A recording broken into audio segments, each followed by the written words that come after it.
Hello friends, आप सभी का एक्सेल इन एजुकेशन चैनल में स्वागत है। फ्रेंड्स, आज की इस वीडियो में हम लोग बात करेंगे हायर एजुकेशन के इम्पॉर्टेंट पीवाईक्यूज़ को। और ये पीवाईक्यूज़ आपके 2023 के हैं, नेट पेपर फर्स्ट के लिए। ठीक है, तो हायर एजुकेशन की एक वीडियो मैंने और दी थी इसके पहले, वो भी 2023 के क्वेश्चन से संबंधित थी, तो आप लोगों ने नहीं देखा है तो देख लीजिएगा। इसके अलावा जो इम्पॉर्टेंट वीडियो थी वो थी NEP 2020 की, तो उसमें जो 2023 में क्वेश्चन पूछे गए, साथ ही जो करेंट वर्जन है वो सारी चीज़ें वहाँ पे कवर की गई हैं। तो आपने नहीं देखा है तो उन्हें भी देख लीजिए। प्लेलिस्ट में टेलीग्राम पे आपको सब कुछ मिल जाएगा, तो आप लोग टेलीग्राम को भी ज्वाइन करें और चैनल को भी सब्सक्राइब कर लीजिए। ठीक है, वीडियो पसंद आएगी तो लाइक एंड शेयर ज़रूर किया करिए, अपने फ्रेंड सर्कल में भी शेयर करिए ताकि लोगों तक पहुँच जाए और चैनल को भी सपोर्ट मिलता है, साथ ही आपकी भी हेल्प होती है। ठीक है, तो चलिए स्टार्ट करते हैं। और ये सारे पीवाईक्यूज़ आपके 2023 के हैं, जो कि 2023 का जो पैटर्न है मैंने बताया आपको कि थोड़ा डिफरेंट था। ठीक है, अब क्वेश्चन क्या है, अपग्रेड होके मिल रहे हैं, ज़्यादा हाई लेवल है डिफ़िकल्टी का, तो इसलिए सारे पीवाईक्यूज़ को मैं सॉल्व करा रही हूँ। आप सॉल्व कर लेंगे, देख लेंगे तो आपका एक जो है यहाँ पर कॉन्सेप्ट क्लियर हो जाता है कि हम किस तरह से क्वेश्चन पूछे जा रहे हैं, नए क्वेश्चन और किस तरह से बन रहे हैं। ठीक है फ्रेंड्स, चलिए स्टार्ट करते हैं। यहाँ पर देखिए, यूनिवर्सिटी ऑफ मिथिला की बात कर रहा है कि मिथिला विश्वविद्यालय किसके लिए प्रसिद्ध था। तो इसमें देखिए ये जो राइट ऑप्शन है ना इसका, न्याय सूत्र और तर्कशास्त्र के लिए। ठीक है, तो ये जो आपका ये जो था ना, न्याय सूत्र के लिए और तर्कशास्त्र के लिए थे। इसके बारे में थोड़ा सा जान लेते हैं कि ये जो यूनिवर्सिटी थी ना, काफ़ी प्राचीन मिथिला विश्वविद्यालय था और ये करीब इसका समय जो माना जाता है वो राजा जनक के समय से अस्तित्व में है, ऐसा माना जाता है। यहाँ ब्राह्मणवादी प्रणाली प्रचलित थी। इस विश्वविद्यालय में आयोजित सम्मेलनों में ऋषियों और अन्य शिक्षार्थियों ने भाग लिया था। तो इस विश्वविद्यालय द्वारा, इस यूनिवर्सिटी के द्वारा साहित्य, ललित कला, विज्ञान, वेदों सहित शास्त्रों, न्याय शास्त्रों जैसे विभिन्न विषयों की पेशकश यहाँ पर की गई। अब जो यहाँ पे भारतीय गणितज्ञ और दार्शनिक जी थे वो कौन, उनका नाम है गणेश उपाध्याय जी। इनके द्वारा इस यूनिवर्सिटी में नए तर्कशास्त्र की पाठशाला की स्थापना की गई थी और बाद में न्याय शास्त्र और तर्कशास्त्र इस विश्वविद्यालय में दो प्रसिद्ध विषय यहाँ पे बने गए, जिनकी शिक्षा अभी दी जाती है। तो वो क्या थे, न्याय सूत्र और तर्कशास्त्र। ठीक है, ये डिफरेंट लेवल का सवाल आपसे ये पूछा गया था। ठीक है, तो आप लोग जो प्राचीन शिक्षा संस्थाएं थी ना उनके बारे में पढ़ लीजिएगा, मैंने भी इसके बारे में वीडियो बना रखी है तो आप देख लीजिएगा। ठीक है, अब यहाँ पर देखिए, राष्ट्रीय शिक्षा नीति 2020 की बात कह रहा है कि इसकी संस्तुतियों के अनुसार, रिकमेंडेशन के अनुसार यहाँ पे कह रहा है कि सभी उच्चतर शिक्षा संस्थानों का लक्ष्य, HEI का लक्ष्य बहुविषयीय मतलब मल्टी डिसिप्लिनरी इंस्टीट्यूशन में परिणत होना तथा विद्यार्थियों के एनरोलमेंट में बहुत अधिक वृद्धि करना है। यहाँ पे मल्टी डिसिप्लिनरी इंस्टीट्यूशन की बात हो रही है और एनरोलमेंट की बात करिए कि लार्जर स्टूडेंट का एनरोलमेंट कैसे हो NEP 2020 के अंतर्गत, और कब तक होना चाहिए। तो ये है आपका राइट ऑप्शन 2040। ये हमने NEP वाली वीडियो में सारा डिस्कस किया है, तो आप लोग उस वीडियो को ज़रूर देख लीजिएगा, क्योंकि जो पिछली बार क्वेश्चन बने हैं ना वो 2023 में NEP से हर सेट में एक एक सवाल आया है। ठीक है, कभी एक कभी दो भी आ गए हैं, क्योंकि जो आपके फुल फॉर्म है ना वो अधिकतर आपके NEP 2020 से संबंधित भी पूछे जा रहे हैं। ठीक है, तो ये हो गया। नेक्स्ट क्वेश्चन है आपका, 1904 में भारतीय विश्वविद्यालय अधिनियम में निम्नांकित में से कौन मुख्य प्रेरणा स्रोत थे जिसका आशय औपनिवेशिक भारत में कुछ विद्यमान विश्वविद्यालयों में आमूलचूल परिवर्तन पुनः स्थापित करना था। मतलब इसमें कह रहा है कि introduce radical change into some of the existing universities in colonial India. अब वो टाइम पीरियड पूछ रहा है कि उस समय कौन ऐसे थे। तो उस समय की अगर हम बात करें तो आपको पता है कि 1904 में लॉर्ड कर्जन का इन्होंने जो है अपनी यहाँ पे शिक्षा सुधार के लिए काफ़ी प्रयास किए थे।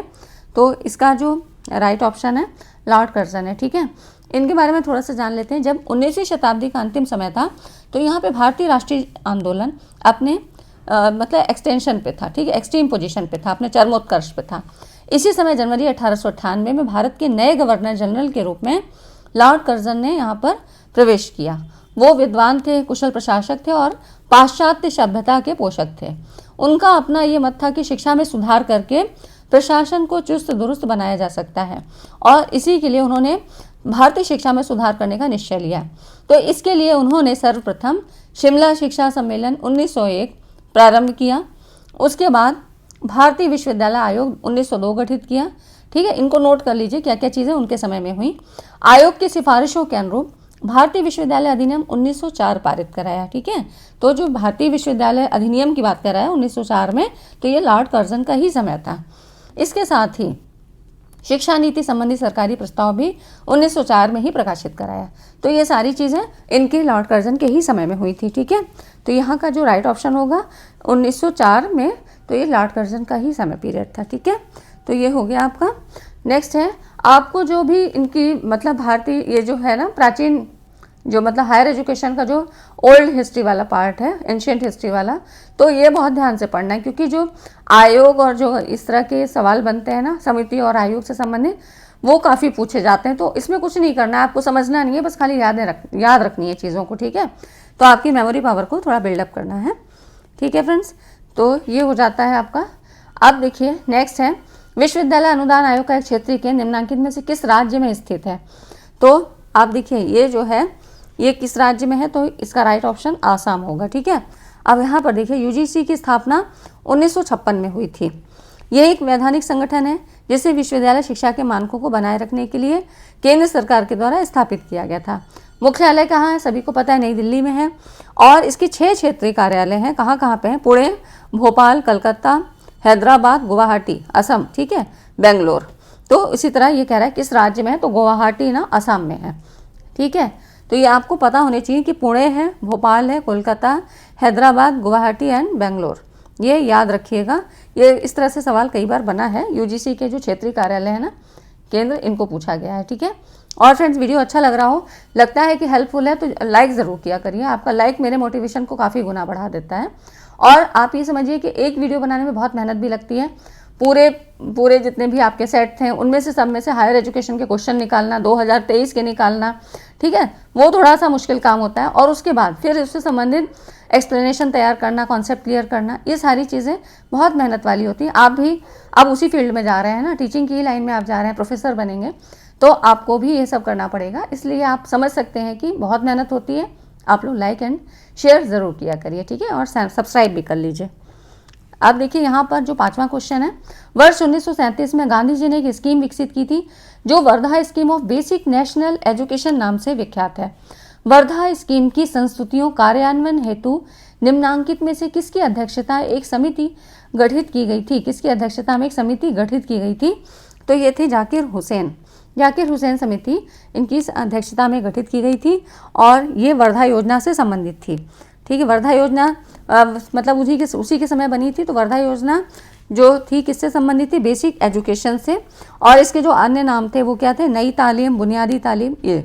ठीक है, और जो कमेटी का नाम है तो वो क्या था, जाकिर हुसैन समिति। ठीक है, तो ये आपका राइट ऑप्शन हो जाता है।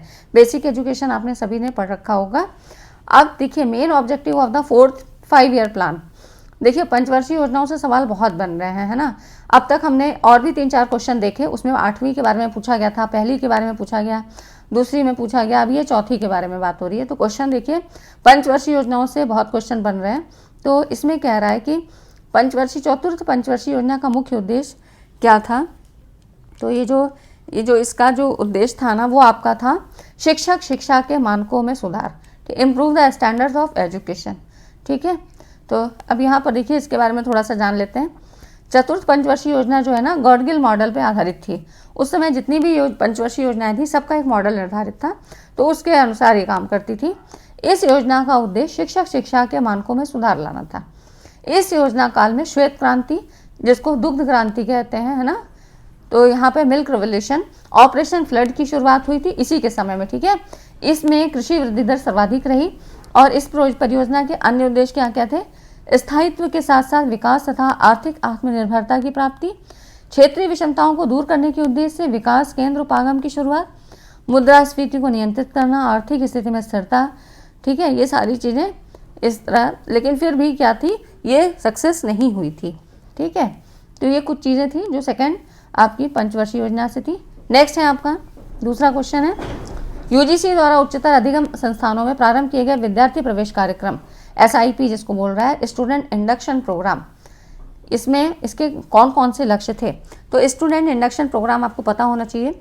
स्टूडेंट इंडक्शन प्रोग्राम SIP जिसको कहते हैं, ये गतिविधियों और घटनाओं का एक समूह है जो छात्रों को उनके नए स्कूल या यूनिवर्सिटी में समायोजित करने में, मतलब वहाँ के एडजस्टमेंट में मदद करने के लिए डिज़ाइन किया है। ठीक है, अब इसका उद्देश्य क्या होता है? छात्रों को अपने नए वातावरण में सहज और कॉन्फिडेंस महसूस करने में मदद करना, अपने मत की भावना विकसित करने और अन्य छात्रों के या फैकल्टी के साथ संबंध बनाने में, मतलब संबंध वहाँ पर जैसे कि कोऑपरेट भावना से यहाँ पर विकसित करने में मदद करता है। ठीक है, तो इस तरह से यहाँ पर देखिए इसके जो राइट ऑप्शन होंगे ये क्या क्या है? उच्चतर शिक्षा संस्थान की भावनात्मक या बौद्धिक ऊर्जा मूल्यों को मन में बैठाना। ठीक है, यहाँ पे इंफ्रास्ट्रक्चर से मतलब नहीं होता है तो सेकंड ऑप्शन नहीं होगा। ठीक है, ये नहीं है, सी है आपका, ये होगा निहित क्षमताओं को विकसित करना, उच्चतर शिक्षा के नए प्रवेशकों में पॉजिटिव एटीट्यूड यहाँ पर प्रदान करना। ठीक है, और उसके बाद है आपका डी ऑप्शन भी होगा, यहाँ पर आत्मीयता की भावना और विशेषाधिकार और उत्तरदायित्व संबंधी जागरूकता का पोषण करना।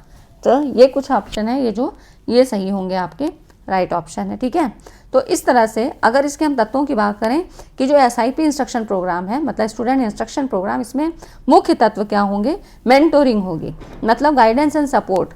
गाइडेंस एंड सपोर्ट कहाँ से मिलेगा? जो अपर क्लास के स्टूडेंट हैं वो अपने से जो न्यू कमर्स हैं उनको सपोर्ट करेंगे। रेसिडेंस लाइफ, जब आप वहाँ रहते हैं तो उस तरह से जो भी संभवतः जो भी सपोर्ट हो सकता है वो मिलेगा। एकेडमिक सपोर्ट, ठीक है, इस तरह से ये यहाँ का मुख्य जो है उद्देश्य है। तो ये आप इसको देख सकते हैं, है ना, ये सारे इसके बारे में हैं। और UGC क्या एक सांविधिक संगठन है जो 1956 में संसद के अधिनियम के द्वारा स्थापित किया गया था। यहाँ पर ये विश्वविद्यालयों और कॉलेजों को अनुदान प्रदान करने के अतिरिक्त उच्च शिक्षा के विकास के लिए केंद्र और राज्य सरकार को सलाह देता है, और विश्वविद्यालय शिक्षा के यहाँ पे मानकों के समन्वय, निर्धारण और मेंटेनेंस के लिए भी यहाँ पर इसको बनाया गया। ठीक है, तो ये UGC का इंट्रोडक्शन है। यहाँ पे देखिए what is the full form of spark? SPARC, इसका फुल फॉर्म क्या होता है? तो ये एक स्कीम होती है जिसका फुल फॉर्म है scheme for promotion of academic and research collaboration. ठीक है, तो ये आपकी ये सेकंड ऑप्शन है बी। तो यहाँ पर ये कोलैबोरेशन होता है, ये गवर्नमेंट फंडेड इनिशिएटिव है इंडिया में, जिसका उद्देश्य देश के उच्च संस्थानों के रिसर्च इकोसिस्टम में सुधार करना है। चल कब से रही है, शुरुआत कब से हुई? 2015 से हुई थी। तरीके क्या हैं कुछ उपयोग करने के? तो ज्वाइंट रिसर्च प्रोजेक्ट, और यहाँ पर ये है करिकुलम डेवलपमेंट के लिए, फैकल्टी एंड स्टूडेंट के बीच जो है अच्छा रिलेशन होना, ये इस तरह से कुछ चीज़ें हैं। ठीक है, इसमें किसमें? स्पार्क में। ठीक है, यहाँ पर ये एकेडमिक और रिसर्च कोलैबोरेशन से संबंधित है, तो मतलब रिसर्च से हायर एजुकेशन के लिए ही है। ठीक है, तो ये चीज़ें हो गई आपकी। इसका नाम आप पूरा देख सकते हैं, ये लिखा है scheme for promotion of academic and research collaboration. Next है आपका what is the full form of NCIV? ये सारे फुल फॉर्म काफ़ी बार पूछे गए हैं। ठीक है, और ये फुल फॉर्म आपके कहाँ पे हैं? NEP 2020 से संबंधित है। तो उससे संबंधित में जो आपकी की पॉइंट, मतलब टू द पॉइंट आपका NEP 2020 के सारे आपको एक वीडियो में दूंगी, जिससे आपका एक बार रिवीजन हो जाए, क्योंकि 2020 में जब बनी तो उस समय जो भी फैक्ट थे वो थे। अब और कुछ उसमें क्या नई चीज़ें आ गई हैं, वो सारी चीज़ें भी हम करंट से संबंधित जो भी हैं वो सारी यहाँ पे ले लेंगे। ठीक है, तो आपका रिवीजन हो जाएगा। NCIV इसका फुल फॉर्म क्या होता है? National committee for the integration of vocational education. जब यहाँ पर वोकेशनल एजुकेशन की बात आती है तो इसका NCIVE यहाँ पे काम करता है। इसकी अध्यक्षता शिक्षा मंत्रालय के सचिव करते हैं। काम क्या क्या होते हैं? राष्ट्रीय शिक्षा नीति 2020 के अनुरूप व्यावसायिक शिक्षा के लिए राष्ट्रीय ढांचा विकसित करना। ठीक है, NEP 2020 का जो फ्रेमवर्क है उसके अकॉर्डिंग वोकेशनल एजुकेशन क्या होनी चाहिए, उसका यहाँ पे इंफ्रास्ट्रक्चर मतलब फ्रेमवर्क यहाँ पे डिज़ाइन करना। ठीक है, स्कूल एवं उच्च शिक्षा प्रणाली में व्यावसायिक शिक्षा के एकीकरण की निगरानी करना। नेक्स्ट है आपका व्यावसायिक शिक्षा स्नातकों की, मतलब जो यहाँ पर लर्नर्स आ रहे हैं उनकी रोजगार क्षमता को बढ़ावा देना। ठीक है, तो ये कुछ चीज़ें आपकी NCIVE से हैं, 2020 में ये थी। अब देखिए यहाँ पर है भारत सरकार ने किस वर्ष विज्ञान एवं प्रौद्योगिकी विभाग की स्थापना की थी? तो ये की थी आपकी 1971 में। ठीक है, ये हो गया आपका। नेक्स्ट है आपका भारत की प्राचीन शिक्षा पद्धति में कौन कौन सी प्राचीन ग्रंथों की शिक्षा शामिल थी? तो इसमें ये सारे ही आते हैं, आपके वेद भी आते हैं, ब्राह्मण्स भी आते हैं, उपनिषद एंड धर्म सूत्र, ये सभी आते हैं। तो इस तरह से ये राइट ऑप्शन होगा। इन ग्रंथों से मतलब इस समय जो शिक्षा दी गई थी ना, प्राचीन शिक्षा पद्धति, वो वेद में भी थी, ब्राह्मण्स में थी, उपनिषद और धर्म सूत्रों के द्वारा दी जाती थी। इन ग्रंथों से प्राचीन भारत की गुरुकुल शिक्षा प्रणाली सामाजिक आर्थिक जीवन, साथ ही आयुर्वेद, चिकित्सा की शिक्षा, योग की शिक्षा, गणित, विज्ञान, धर्म और दर्शन, इन सब की जो है जानकारी प्राप्त होती थी। ठीक है, तो उस समय की जो शिक्षा पद्धति इन्हीं सब जो है ग्रंथों के अकॉर्डिंग चलती थी। नेक्स्ट है आपका यहाँ पर, और ये लास्ट क्वेश्चन है, निम्नलिखित में से कौन से विशिष्ट कार्यक्रमों को यूजीसी द्वारा यहाँ पर मूल्य और नैतिक व्यवहारों को प्रोत्साहित करने के लिए प्रारंभ किया गया था। तो देखिए यूजीसी के ऐसे प्रोग्राम जो कि वैल्यू एंड एथिकल प्रैक्टिस से संबंधित थे, तो इसमें ये आपका है, आप देखिए ये था जीवन कौशल, और उसके बाद है आपका यहाँ पर है दीक्षारंभ एंड गुरु दक्षता। अब ये क्या चीज़ें हैं, तो यहाँ पर देखिए जो जीवन कौशल, दीक्षारंभ और गुरु दक्षता, ये ऐसे विशिष्ट कार्यक्रम थे जो एथिक्स से संबंधित थे, मतलब वैल्यूज से संबंधित, एथिकल से, प्रैक्टिस से संबंधित। तो इन कार्यक्रमों को यूजीसी द्वारा मूल्य और नैतिक व्यवहारों को प्रोत्साहित करने के लिए आरंभ किया गया।